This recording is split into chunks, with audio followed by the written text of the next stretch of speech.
శ్రీ గురుభ్యో నమః. హరి ఓం. దివ్య సంజీవిని ప్రేక్షకులకి స్వాగతం.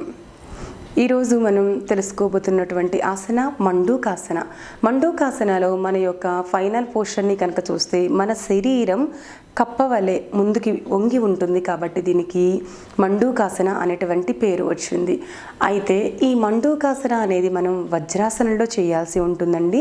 వజ్రాసనంలో మన శరీరాన్ని, మన ముఖ కండరాలని, ముఖం మొత్తం కూడా ముందుకు బాగా సాగతీస్తాం కాబట్టి ఈ ఆసనాలో పర్టికులర్గా మనకి రక్త ప్రసరణ అంతా కూడా ముఖానికి బాగా జరిగి స్కిన్కి, ఫేస్కి మంచి గ్లో రావడం అనేది జరుగుతుంది. ఈ ఆసన అనేది షుగర్తో ఎవరైతే ఇబ్బంది పడుతున్నారో వాళ్ళు కూడా రెగ్యులర్గా ప్రాక్టీస్ చేసుకుంటే వాళ్ళ షుగర్ లెవెల్స్ అనేది కంట్రోల్లో ఉండటం అనేది జరుగుతుంది. అయితే ఈ ఆసనాన్ని ముందుగా ఎవరు చేయకూడదు అనేసి కనుక చూస్తే మనం హెర్నియా ప్రాబ్లం ఉన్న వాళ్ళు ఈ మండూకాసన అనేది చేయకపోవడం చాలా మంచిదండి. అవాయిడ్ చేసేసేయండి కంప్లీట్లీ. అండ్ బీపీ ఉన్న వాళ్ళు, గుండెకి సంబంధించినటువంటి ఇబ్బందులు ఉన్న వాళ్ళు కూడా ఈ ఆసనాన్ని చేయకపోవడం మంచిది. రీసెంట్గా బ్యాక్కి సంబంధించినటువంటి సర్జరీస్ అయిన వాళ్ళు, మోకాళ్ళకి సంబంధించినటువంటి సర్జరీస్ అయిన వాళ్ళు, స్లిప్ డిస్క్తో ప్రాబ్లం ఫేస్ చేస్తున్న వాళ్ళు, సర్వైకల్ ఇష్యూ ఉన్న వాళ్ళు కూడా ఈ ఆసనాన్ని చేయకూడదు. అయితే ఈ ఆసనాన్ని మనం ఒక 10 రౌండ్ల వరకు కూడా మనం చేసుకోవచ్చు. ఇంకా మనకి టైం ఉంది అనుకుంటే ఒక 18 టైమ్స్ వరకు కూడా ఆసనాన్ని మనం ప్రాక్టీస్ చేసుకోవచ్చు. నేను ప్రీవియస్ ఎపిసోడ్లో శశంకాసన అనేది నేను మీకు ఒకసారి చూపించానండి. శశంకాసన అనేది మనం ఎన్ని రౌండ్స్, ఎన్ని టైమ్స్ అయితే మనం చేస్తామో అన్ని రౌండ్స్ మండూకాసన కూడా చేయాల్సి ఉంటుంది మనం. అయితే మండూకాసన అనేది ముందుగా ఏ విధంగా చేయాలో చూద్దాము. మండూకాసన చేసేటప్పుడు ముందుగా దండాసనంలోకి వచ్చేసేయాలి.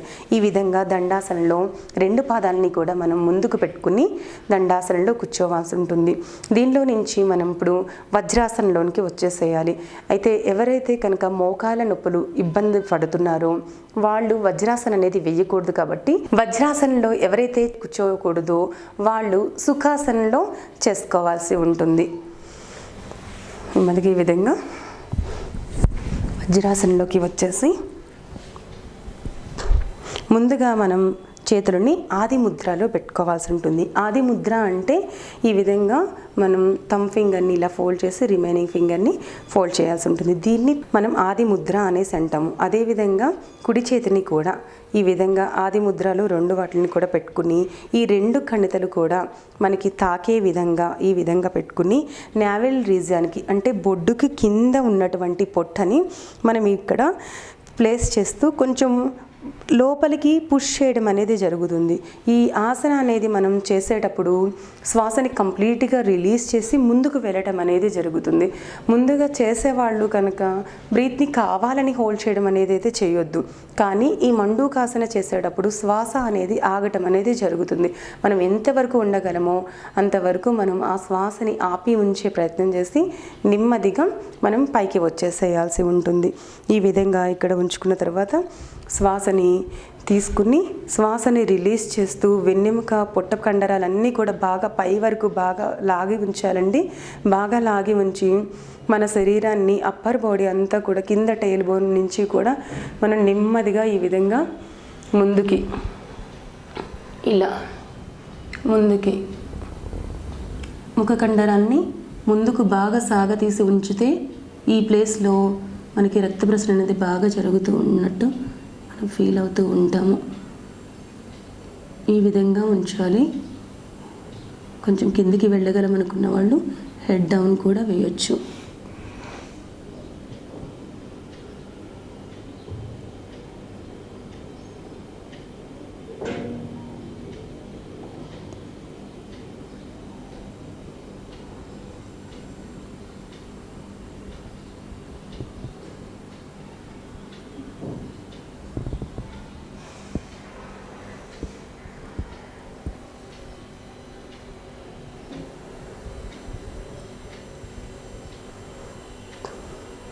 చూసారు కదా, ఇప్పుడు మండూకాసనంలోకి వెళ్ళేటప్పుడు మన శ్వాస అనేది అక్కడ ఆగిపోవడం అనేది జరుగుతుంది. మన హెడ్ రీజియన్కి రక్త ప్రసరణ అనేది బాగా జరగడం వలన మనకు అక్కడ చెమట పట్టడం అనేది కూడా మనం అబ్జర్వ్ చేస్తాం. కొంతమందికి అయితే లిటిల్ వైబ్రేషన్స్ కూడా మనకి తెలుస్తూ ఉంటాయి.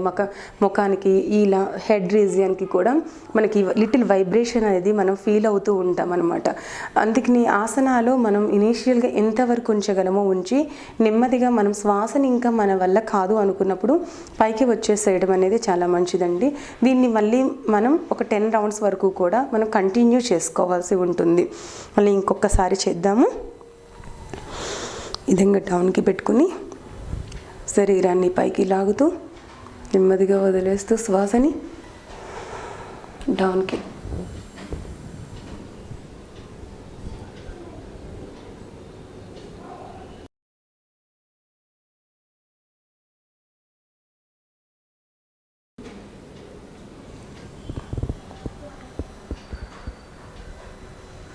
ఎక్కువ ఒబేసిటీ ఉన్న వాళ్ళకి, ఎక్కువ పొట్ట ఉన్న వాళ్ళకి ఈ విధంగా కింద వరకు ఫ్లోర్ని టచ్ చేయడానికి అనేది చాలా ఇబ్బంది అవుతుందండి.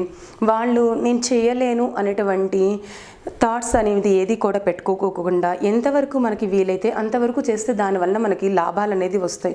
అరే నేను పొట్ట నాకు బాగా ఉంది, నేను ఇలా ముందుకి వంగలేను అనేసి కంప్లీట్గా ఆసనాన్ని అవాయిడ్ చేయడం కన్నా ఫ్లోర్కి హెడ్ని దించలేము, పొట్ట అడ్డొస్తుంది అనుకునే వాళ్ళు ఈ లెవెల్కి మనం చేసుకోవడం వలన ఈ ఆసన యొక్క ఉపయోగాన్ని మనం పొందవచ్చు అనమాట.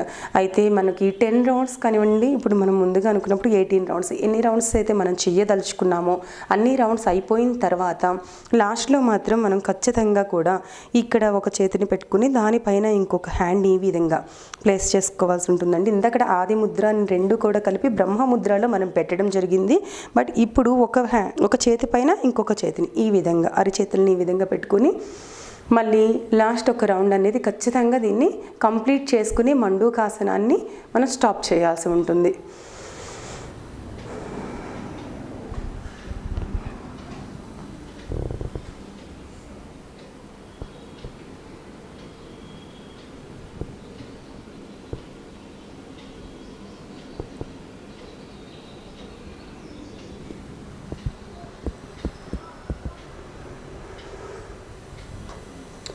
ఈ విధంగా చేయటం వలన మనకి ఈ ఆసనాలో మనం అబ్జర్వ్ చేసుకుంటే కనుక మన వెన్నెముక మొత్తం అంతా కూడా బాగా సాగడం అనేది జరుగుతుందండి.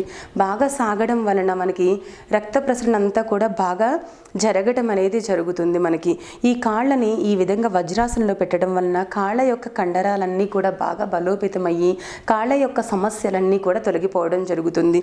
మనం మండూకాసన చేసేటప్పుడు బ్రహ్మముద్రలో మనం ఇన్నర్ ఆర్గాన్స్ మన యొక్క పేగులన్నిటిని కూడా ఈ విధంగా పుష్ చేసి మనం చేస్తున్నాము కాబట్టి తర్వాత మనం ఎప్పుడైతే కనుక ఆసనాన్ని స్టాప్ చేస్తున్నామో ఆ టైంలో మనం ఈ విధంగా చేయటం వలన ఇన్నర్ ఆర్గాన్స్ అన్నీ కూడా చక్కగా సమంగా అయిపోవడం అనేది జరుగుతుందనమాట. అందుకని లాస్ట్ చేసేటువంటి రౌండ్ అనేది ఈ విధంగా చేసుకుని మనం స్టాప్ చేసుకోవడం వలన మనకి మంచి లాభయుక్తంగా ఉంటుంది. అయితే ఈ ఆసనాన్ని షుగర్ వాళ్ళు రెగ్యులర్గా ప్రాక్టీస్ చేసుకోవడం వలన షుగర్ కూడా మనకి ప్యాంక్రియాస్ జ్యూస్ కరెక్ట్గా రిలీజ్ అయ్యి కంట్రోల్లో ఉండటానికి మంచిగా ఉంటుందండి. అయితే ఈ మండూకాసనాన్ని మీరు కూడా రెగ్యులర్గా ప్రాక్టీస్ చేసి ఈ ఆసనం యొక్క ఉపయోగాన్ని పొందుతారని మనస్ఫూర్తిగా కోరుకుంటూ నమస్తే. ఈ వీడియో మీకు నచ్చినట్లయితే లైక్ మరియు షేర్ చేయండి. మీ అమూల్యమైన అభిప్రాయాన్ని కామెంట్ రూపంలో తెలియచేయండి. ఇలాంటి మరిన్ని వీడియోస్ కోసం మా ఛానల్ను సబ్స్క్రైబ్ చేసి పక్కనే ఉన్న గంట సింబల్ను నొక్కండి.